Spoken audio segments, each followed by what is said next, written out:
রাধাকৃষ্ণের মুখ দেখে ক্লান্তি মিটে গেল। তো রাতে তো এই দিয়ে ডিনার করে শুয়ে পড়েছিলাম। তো সকালে উঠে দেখলাম আমাদের হোটেলের সামনেতে গঙ্গার ঘাট, আর সেখানে প্রচণ্ড ভিড়। লোকজন কীর্তন করছে, জল ভরছে, আর এইভাবে জল নিয়ে যাচ্ছে। তো শুনলাম যে আজ গুরু পূর্ণিমা ছিল, তার জন্য এত ভিড়। তো সকাল থেকে চারিপাশে যেদিকেই দেখছি বেশ জমজমাট একটা ব্যাপার। তো আমরাও চলে আসলাম ঘাটে। ঘাটে এসে দেখি সবাই খুব ব্যস্ততার মধ্যে জল ভরছে, স্নান করছে, পুজোর আয়োজন করছে। তো আমরা এখানে কিছুক্ষণ সময় কাটালাম। আর আজ আমরা যাব মায়াপুর ইস্কনের রাধাকৃষ্ণকে দর্শন করতে। তো চলে আসলাম সেই চার মাথার মোড়ে, যেটা তোমাদের আগের ভিডিওতে দেখিয়েছিলাম। রাত্রেবেলা ফাঁকা হয়ে গেছিলো 8:30টার দিকে, আর আজকে প্রচণ্ড ভিড়। তারপর চলে আসলাম মিষ্টির দোকানে দই খেতে। তো শুনলাম নবদ্বীপের ক্ষীর দই নাকি খুব ফেমাস। তো এসে দেখি দোকানে তো প্রচণ্ড ভিড়। অনেকক্ষণ দাঁড়িয়ে থাকলাম, আর এখান থেকে বললো আগে টাকা দিয়ে টোকন করতে হবে, তারপরে খাবার পাওয়া যাবে। তো অনেকক্ষণ দাঁড়িয়ে থেকে টোকন করে আমরা একটা টেবিল নিয়ে বসে পড়লাম। তারপর আমরা এখান থেকে অর্ডার করেছিলাম ক্ষীর দই, আর দইটা খেতে সত্যি খুব ভালো ছিল। খাওয়া দাওয়া শেষ করে মনে পড়লো ভিডিও করিনি, তাই খালি বাটির একটা ভিডিও করে নিলাম। তারপর অর্ডার করেছিলাম লুচি আর ছোলার ডাল। তো এটাও দারুণ ছিল, কিন্তু সকাল সকাল যেহেতু লুচি খাওয়ার অভ্যাস নেই, তো 4টা লুচি বোধহয় দিয়েছিল, চাপও যাচ্ছিল। তারপর চলে এসেছি এই দোকানে। তো এই দোকান থেকে আমি বাড়ির জন্য কিনেছি গণেশ আর রাধাকৃষ্ণ, এরকম একটা গণেশ ঠাকুর কিনেছি, আর কিনেছি আমাদের বাড়ির জন্য এরকম একটা রাধাকৃষ্ণের মূর্তি। তো এখান থেকে বাজার করে স্নান টান করে পাঞ্জাবি পরে এবার আমরা বেরিয়ে পড়লাম মায়াপুরের উদ্দেশ্যে। তো চলে এসেছি মায়াপুর ঘাটে। এখান থেকে টিকিট করতে হবে, টিকিট করে লঞ্চে বা নৌকায় করে যেতে হবে মায়াপুরে। তো অঙ্কুর এখানে এসে টিকিট করে নিল। এবার আমরা যাচ্ছি ঘাটের দিকে।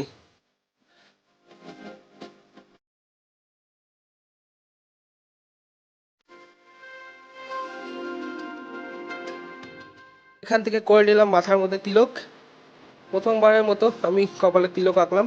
তারপর লঞ্চে করে এবার আমরা যাচ্ছি মায়াপুরে। আর দেখতেই পাচ্ছ লঞ্চে কি ভিড়। আর কালকে রাত্রে যা চলেছিলাম সব নৌকো ছিল, লঞ্চে উঠিনি।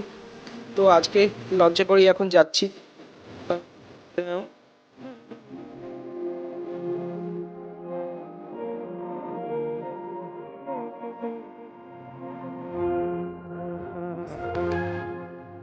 বাস কয়েক মিনিটের মধ্যেই পৌঁছে দিলাম আমাদের মায়াপুর ঘাটে। আর এখানে লোকজন তো লঞ্চ থামার আগেই লাফালাফি করে পাড়ে নেমে পড়ছিল, কিন্তু আমাদের এরকম অভ্যাস নেই, তাই ভয়ই লাগছিল। নৌকো একদম থামুক, তারপরেই নামবো। তো চলে এসেছি এবার মায়াপুরে।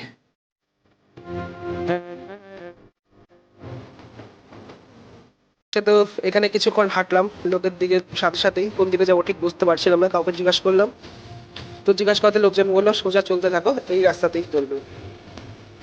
কিন্তু আমরা বেশিক্ষণ হাঁটিনি। টোটো দাদারা বলছিল যে অনেকটা দূরেই আছে, তোমরা টোটো করে নাও।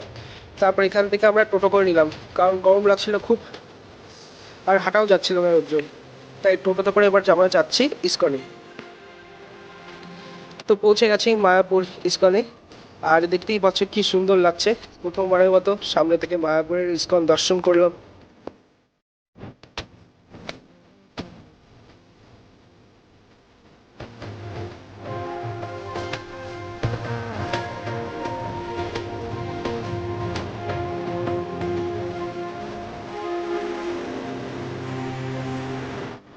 সবাই এবার চলে এসেছি মন্দিরের ভেতরে।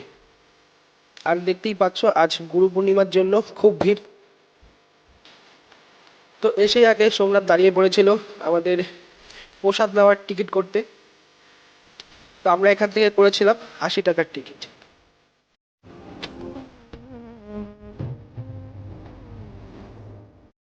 তো টিকিট করে এবার আমরা দেখতে যাচ্ছি যে কোন দিকে প্রসাদ বিতরণ হবে। চারিপাশটা একটা ঘুরছিলাম, চলে এসেছি পিছনের দিকে। তো এসে দেখি প্রচুর লোক মন্দিরের উপরে উঠছে। যদিও এখনো মন্দির কমপ্লিট হয়নি, ওই ভিতরে যা কাজ হয়েছে তাই দেখাচ্ছে। আর এখানে এসে দেখলাম কিছু ফরেনারদের কীর্তন করতে।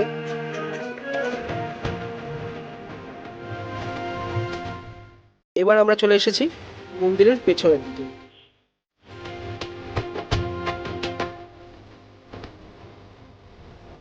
তো এখানে কিছুক্ষণ বসে টসে এবার আমরা দাঁড়িয়ে পড়েছি প্রসাদের লাইনে। তো লাইনটাও ছিল বেশ বড়। আর তারপর চলে এসেছি আমরা ভিতরে।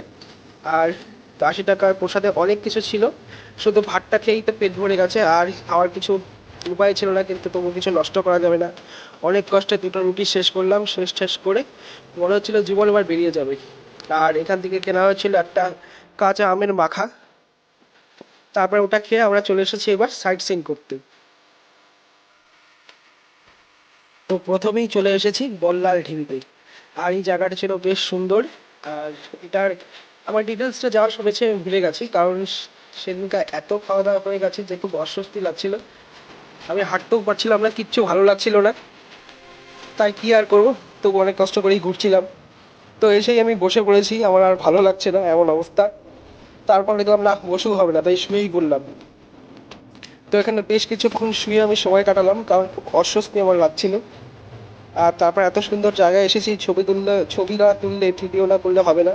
তাই আবার উঠে ভিডিও করে নিলাম, বন্ধুদের সাথে বেশ কিছু ছবি টবি তুললাম। যেগুলো আমি পোস্ট করেছি তোমরা দেখেছো হয়তো সবাই।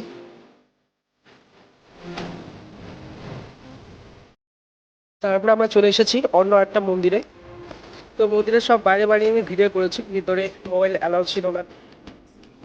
আর মন্দিরগুলোর নাম আমার ঠিকঠাক খেয়াল নেই, আর যেহেতু আমি ভিতরে কোনো ছবি তুলতে পারিনি, তাই মনে রাখার আর কোনো উপায় নেই। তোমরা যা যা জানো একটু জানিয়ে দিও যে মন্দিরগুলোর কী কী নাম ছিল।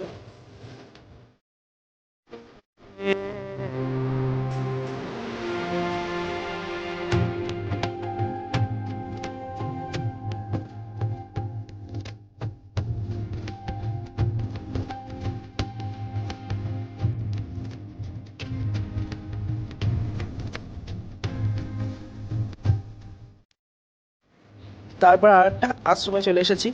এই জায়গাটাও ছিল খুব সুন্দর, বড় একটা পুকুর ছিল। আর পুকুরের চারিদিক দিয়ে রাস্তা, আর নানান ফুল ফলের গাছে ভরা।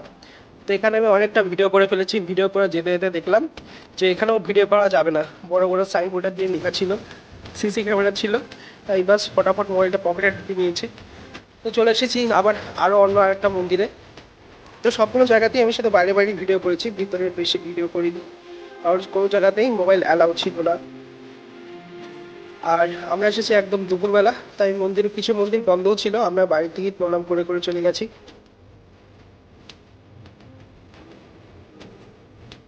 আর যেই টোটোতে করে আমরা করেছি, সেই টোটোওয়ালা দাদাটাও ছিল মুসলিম সম্প্রদায়ের। তাই সে আমাদের মন্দিরের নাম বলতে চাচ্ছিল না। যখন জিজ্ঞাসা করি এই মন্দিরে কী নাম, ওই মন্দিরে কী নাম, খালি বলে আমি জানি না দাদা, আমি জানি না। তারপর ঘোরাঘুরি করে আমরা আবার চলে এসেছি ইসকন মন্দিরে। তো এখানেও এসে দেখলাম খুব ভিড়, ওই